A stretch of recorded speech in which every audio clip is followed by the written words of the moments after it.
Kisah tentang dosen gaib sempat berseliweran di beranda online.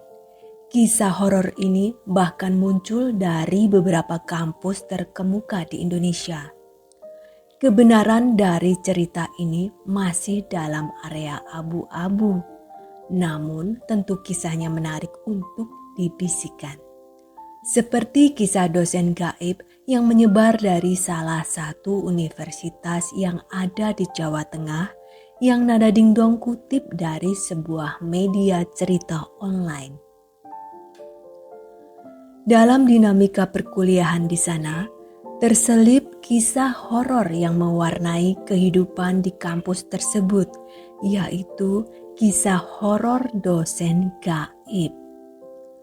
Sebelum kisah ini kita mulai, tutup kedua matamu dan dengarkan suara Nada Dingdong ya. Hari Kamis, tepatnya pukul 8 malam.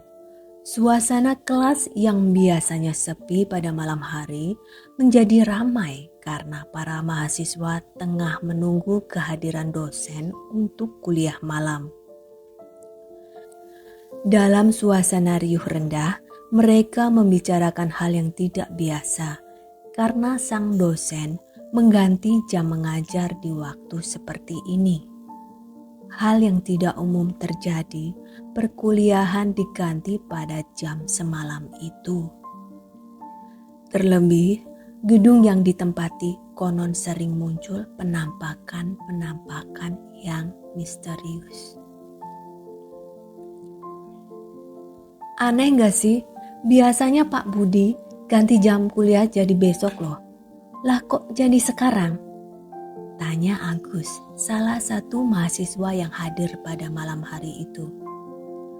Turuti saja, namanya juga dosen, ujar Akbar sang ketua kelas. Meskipun Akbar menuruti perintah Pak Budi, namun di dalam hatinya ada rasa penasaran dengan permintaan sang dosen. Ia pun membaca ulang pesan yang ia peroleh. Tolong atur jam kuliah saya hari ini jadi jam 8 malam ya, tulis sang dosen. Baik Pak, jawabnya. Pak Budi, sang dosen yang merupakan sosok pria tampan, banyak dikagumi oleh para mahasiswi dan dosen lainnya. Muda, ramah, tinggi, rapi, dan cerdas. Sosok idaman wanita. Meskipun begitu, ketika para mahasiswa tahu pergantian jam kuliah, mereka tampak was-was terutama mengetahui ruang kelas yang akan digunakan. Ruang itu ada di lantai 1, bagian pojok lorong yang sangat sepi dengan sebuah pohon beringin di luarnya. Tampak tali beringin menjuntai-juntai dari jendela kelas, memberikan kesan mistis bagi siapapun yang melihatnya. Selain itu, lampu kelas di sana selalu buram hingga memberi kesan creepy dan spooky saat memasukinya. Tap, tap, tap. Tampak Pak Budi dengan gaya berpakaiannya yang biasa datang dengan seulas senyum tipis terpatri di wajah tampannya. Para mahasiswi yang melihat tampilan sang dosen pun terpukau hingga tidak bisa mengalihkan pandangan mereka dari sang dosen muda. Wah, kacau Pak Budi, tambah sip nih, ucap salah satu mahasiswi centil bernama Siska. Jangan dilihatin terus, takutnya hilang tuh yang katanya ganteng. Padahal gantengan juga aku, sambar Agus. Mendengar itu, Siska menatap ke arah Agus sambil melotot. Yang sedetik kemudian langsung kembali menatap sang dosen tercinta. Akbar pun menggelengkan kepala melihat tingkah teman-temannya itu. Sebelum kita memulai perkuliahan ini, mari kita berdoa sesuai dengan keyakinan kita masing-masing. Berdoa dimulai, ucap Akbar. Saat para mahasiswa berdoa, sang dosen juga mulai berjalan ke arah belakang kelas. Akbar merasa heran dengan sang dosen yang hanya diam saja, namun kemudian tak dihiraukannya lagi. Berdoa selesai, beri salam, instruksi Akbar. Assalamualaikum Pak Budi, salam para mahasiswa pada sang dosen tampan. Setelahnya semua hening, sang dosen hanya terdiam membisu.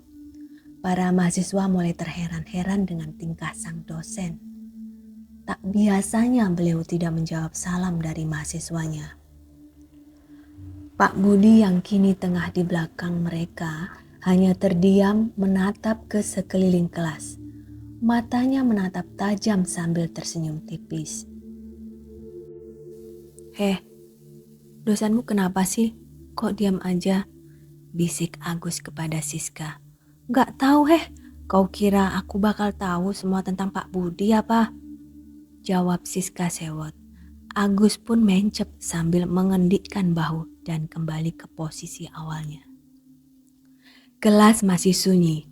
Adapun mahasiswa yang mulai tampak mengantuk dan ada pula yang mulai membaca buku pelajarannya. Akbar menatap ke belakang tempat sang dosen berdiri. Di sana tak ada satupun mahasiswa yang duduk di posisi paling belakang. Sang dosen yang berdiri sembari menatap satu persatu mahasiswa kelas A dengan senyuman tak biasa. Hingga tibalah mata Akbar saling bertatapan dengan mata Pak Budi. Sang dosen mulai tersenyum lebih lebar, sementara Akbar juga membalas senyum dengan canggung. Setelahnya, Akbar menatap ke arah depan kelas kembali. Ia mulai merasa ada yang aneh dengan si dosen. Jika diperhatikan, sang dosen tampak lebih putih dari biasanya, lebih pucat tepatnya.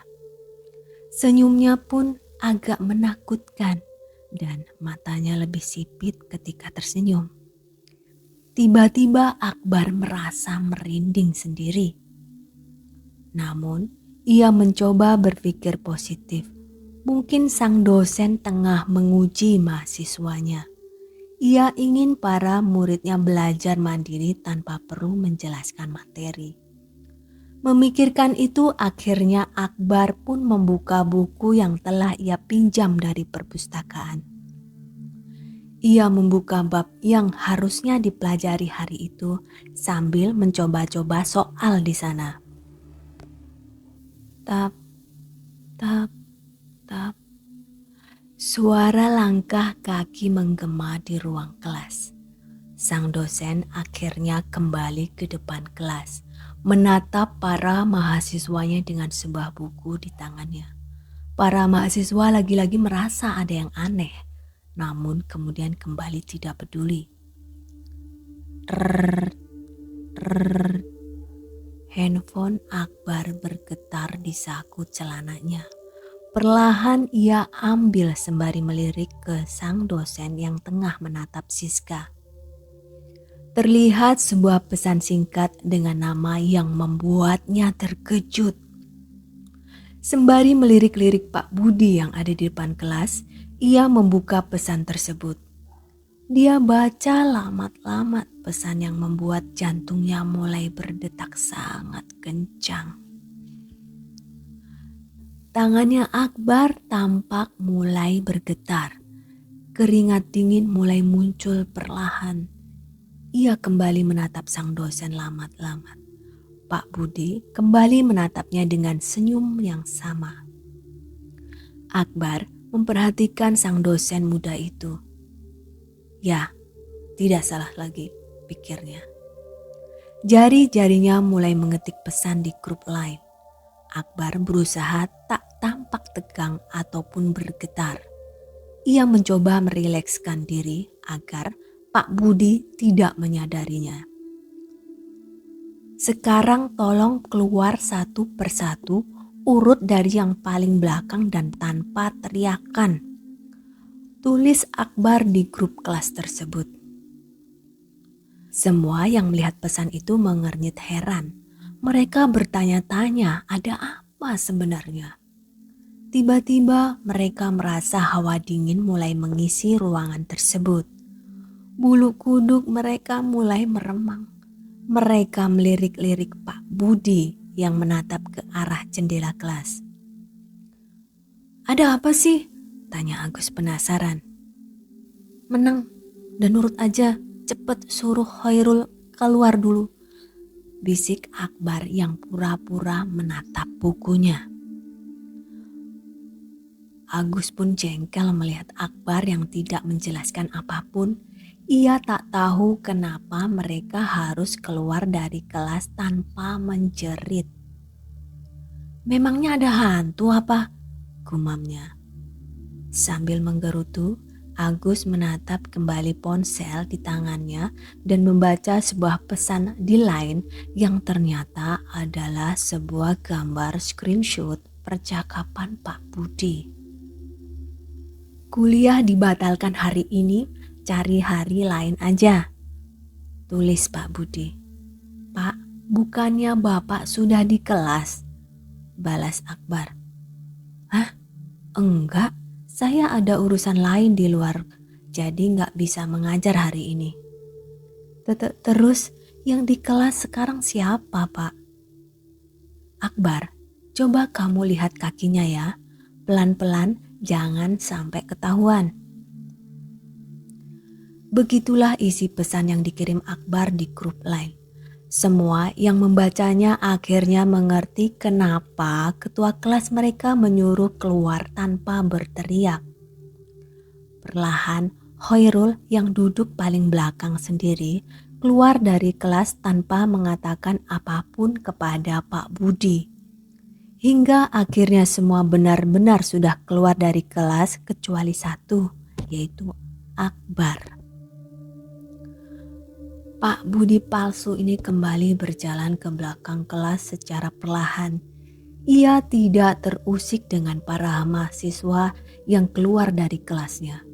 Seolah-olah ia tak peduli sama sekali.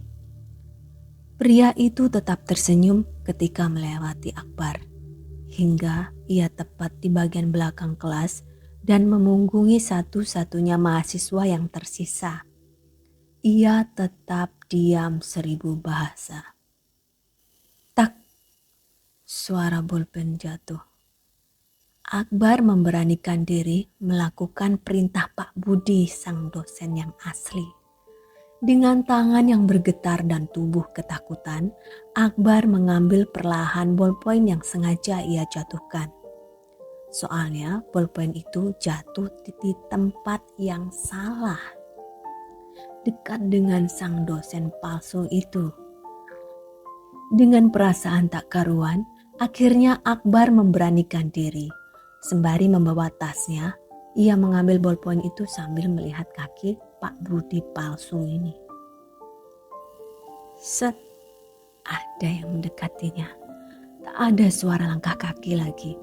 Suara jam yang terdengar semakin keras dengan senyuman jantung yang hampir meledak rasanya mengisi ruangan kelas itu. Atmosfer di antara kedua makhluk itu terasa mencekam. Akbar yang masih membungkuk mengambil bolpoinnya menatap sosok di hadapannya. Ya, benar, tidak ada. Astagfirullah, ya Allah, bagaimana ini? Saya masih muda, belum siap ketemu Engkau di akhirat, ya Allah, sebutnya di dalam hati. Dek, dek, dek. "Ah, kamu sudah tahu siapa saya?" tanya sosok di hadapan Akbar. Suaranya mengerikan. Tidak semanis kata orang yang sering bilang suara Pak Budi sangat halus dan menyejukkan. Tidak, itu salah. Ini adalah suara yang mengerikan. Perlahan Akbar menatap mata sang dosen yang ternyata juga membungkukkan dirinya. Mata mereka saling bertatap kembali dengan sangat dekat. Pemuda itu pun menelan ludahnya berkali-kali. Tubuhnya kaku, sulit bergerak.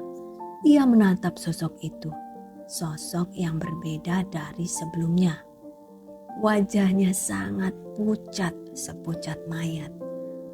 Senyumannya yang semakin melebar menakutkan, seolah mau memangsa. Warna matanya pun mulai berbeda, hitam, merah, entah bagaimana mendeskripsikannya. "Ah!" teriak Akbar sambil berlari meninggalkan kelas itu. Saking ketakutannya, ia berlari hingga terjatuh beberapa kali. Beberapa kali pula ia menatap ke belakang takut dikejar sang hantu.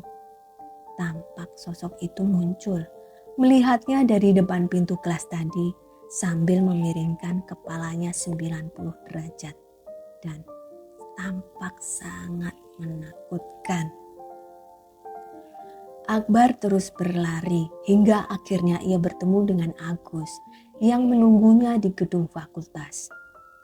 Tampak raut khawatir terpancar dari wajah sahabatnya itu. "Gila, kok bisa sesuai dek kelas?" tanya Agus khawatir. Akbar tak bisa menjawab. Nafasnya masih tersengal dan lelah setelah berlari dari kelas itu. "Ayo mulai," ajak Akbar tanpa menatap ke belakang lagi. Agus menurut dengan raut wajah yang masih khawatir. Ia memapah temannya itu. Tanpa disadari, sosok itu juga melihat keduanya dari kejauhan, melambai. "Sampai jumpa anak-anak." Sosok itu pun menghilang. Sejak saat itu, cerita ini pun menyebar luas di kalangan mahasiswa di kampus tersebut. Bahkan orang awam pun tahu akan cerita ini. Aku, Nada Dingdong, teman berkisahmu. Sampai jumpa.